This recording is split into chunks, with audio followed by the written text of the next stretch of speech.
নমস্কার বন্ধুরা, আশা করি হয়তো সকলেই ভালো আছেন। টি আর হোম কিচেন থেকে আজকে আপনাদের সামনে নিয়ে চলে এলাম কাতলা মাছের মাথা দিয়ে মুড়িঘণ্ট ডাল।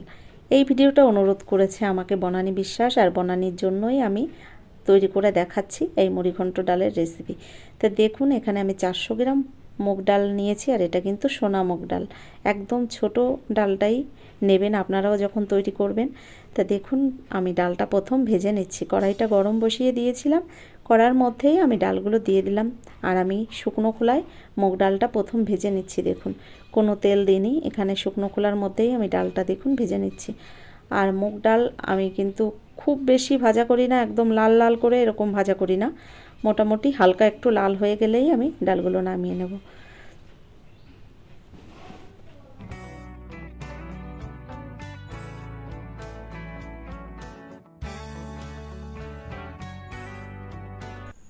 তো বন্ধুরা দেখুন, ডালটা ভেজে নেওয়ার পরে আমি পরিষ্কার জলে 3 থেকে 4 বার ভালো করে ধুয়ে নিয়েছি।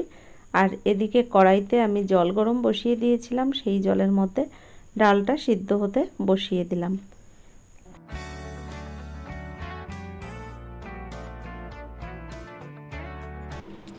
ডালটা সিদ্ধ বসিয়ে দেওয়ার পরে দেখুন, আস্তে আস্তে ডালের থেকে উপরের দিকে ফেনাগুলো ভেসে উঠেছে। আর আমি একটা চামচ দিয়ে ফেনাগুলো দেখুন তুলে ফেলে দিচ্ছি। এই ফেনাটা কিন্তু আমি ডালে কখনোই রাখি না, আমি এটা তুলে ফেলে দিই চামচ দিয়ে। তো দেখুন, আমি এই ফেনাগুলো তুলে ফেলে দিলাম। এবার গ্যাসের ফ্লেমটাকে আমি একটু বাড়িয়ে দিয়ে ফুটিয়ে নেব। তারপরে আবার গ্যাসের ফ্লেমটাকে কমিয়ে দিয়ে আমি ঢাকনা দিয়ে ঢেকে দেব। তো দেখুন, একটু গ্যাসের ফ্লেমটাকে বাড়িয়ে দিয়েছিলাম, ডালটা একটু ফুটে উঠেছে।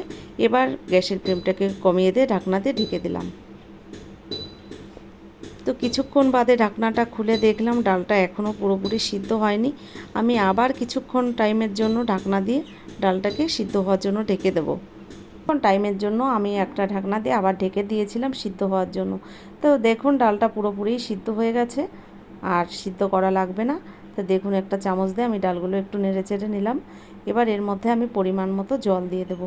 মুড়িঘণ্ট ডাল যেহেতু এটা একটু ঘনই হয়, আমি খুব বেশি জল দেব না। তো দেখুন, আমার প্রয়োজন মতোই আমি জলটা দিয়ে দিচ্ছি ডালের মধ্যে।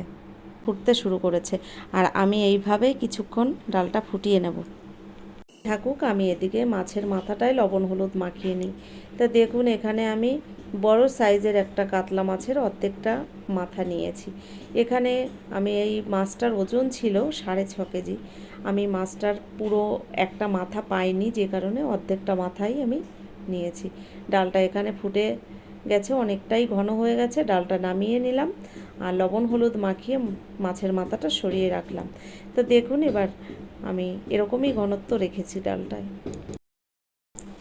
ডালটা নামিয়ে নেওয়ার পরে আমি আর একটা কড়াই বসিয়ে দিয়েছি গ্যাসের উপরে। কড়াইটা গরম হওয়ার পরে দেখুন, আমি কড়াইয়ের মধ্যে দিয়ে দিলাম পরিমাণ মতো সর্ষের তেল, তার মধ্যে মাছের মাথাগুলো দিয়ে দিলাম ভেজে নেওয়ার জন্য। তো দেখুন, মাথাটা এবার এপিট ওপিট করে ভালো করে ভেজে নেব আমি। তো দেখুন, মাছের মাথাটা ভালো করে ভেজে নিয়েছি লাল লাল করে, আর এবার মাথাটা আমি নামিয়ে নিচ্ছি। দেখুন, মাছের মাথাটা নামিয়ে নিয়ে এই তেলের মধ্যে আমি ফোড়নটা দিয়ে দিচ্ছি। ফোড়নে দিয়ে দিলাম দেখুন গোটা জিরে, শুকনো লঙ্কা, আর এর সঙ্গে দিয়ে দিলাম দুটো তেজপাতা।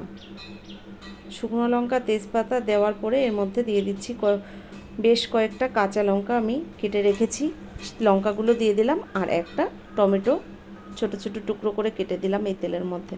আমি কিন্তু এই ডালের মধ্যে কোনো পেঁয়াজ রসুন ব্যবহার করব না, আপনারা আপনাদের পছন্দ মতো দিতে পারেন, কিন্তু আমি কিন্তু কখনোই মুগ ডালের মধ্যে পেঁয়াজ রসুন দিয়ে থাকি না। তো দেখুন, দিয়ে দিলাম 2 চামচ আদা বাটা।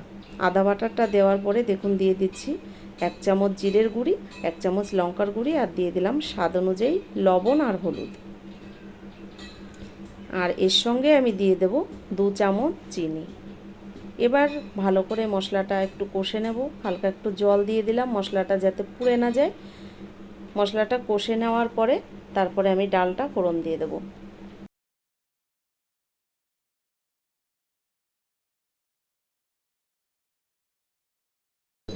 মশলাটা বেশ কিছুক্ষণ টাইম নিয়ে আমি কষে নিলাম। এবার দেখুন ভেজে রাখা মাছের মাথাটা আমি একটু ভেঙে নিয়ে দিয়ে দিলাম এই মশলার মধ্যে। খুন্তি দিয়ে ভালো করে নেড়েচেড়ে মশলার সঙ্গে মাছের মাথাটা দেখুন মিশিয়ে দিলাম। আবার কিছুক্ষণ টাইম ধরে আমি কষে নেব।